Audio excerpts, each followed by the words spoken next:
Four of the top Hollywood TV writers have traveled to the Holy Land to participate in the Israeli Producers Association's TV Writers Summit, where they will try to enlighten an audience of local industry professionals about the art of writing for the screen. With him during a very difficult time in his career. Screenwriter Ruth Lev Ari created a TV Writers Summit for the Israeli Producers Union to help enlighten some of the working industry professionals in Israel. The reason is not only to collaborate and to learn, but to re-inspire us all the time. Every time that we make one of those workshops, we have renewed respect for our craft, and we gather together and we talk and we exchange ideas. And I think it's very nice to meet other writers, producers, learn different process and procedure from us, and collaborate. Do you know who this man is? No, I never met him. Israel is considered very creative, but I think there's more to being creative. There are, especially in television, we need to know how to go about writing, because it's very technical also, not just creative. It's relevant to us if we want to change things here.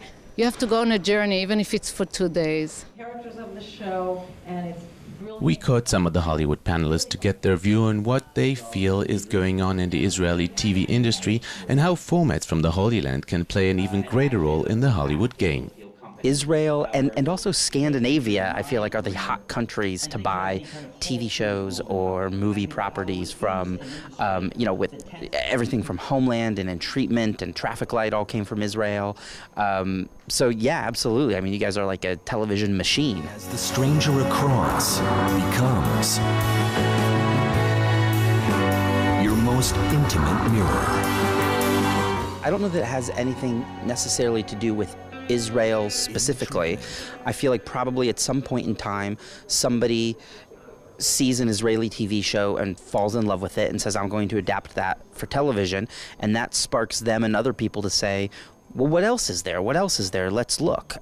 Kind of like after Girl with a Dragon Tattoo became such a big hit, everybody said, well, what else is in Scandinavia? What else is there? And now they're selling all kinds of novels and movie formats. I think there are amazing artists and great writers and creators all over the world, in Israel and Scandinavia and Japan and Africa, and it just takes somebody to find something somewhere and say, this is great, and then all of a sudden there's a gold rush on everything else in that country. Israeli reality television, what I've seen of it, it's funny because it's universal. It's very much like our American reality.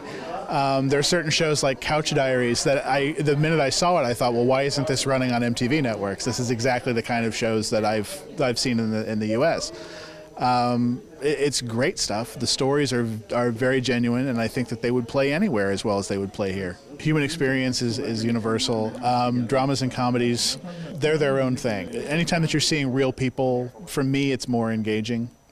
Most of the time. I'm very judgmental. The difference between a non-working writer and a working writer is the ability to utilize emotional truth.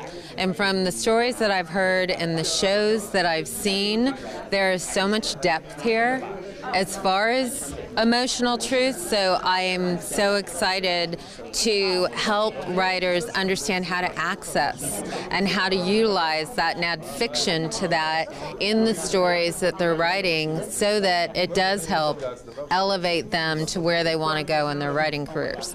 For yourself is my parents. The acquisition manager at Sadcaster Yes, Daphne Israeli, who participated in the summit, explains how many of the participants realized that in order to succeed in America, they would have to input a lot of very hard work.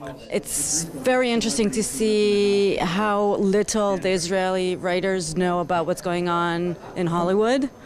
And there's a huge gap, I think, from what they know and what they want to get, as opposed to all the talent that they brought here today. There's a huge gap in how the industries work, and very little understanding of the U.S. market.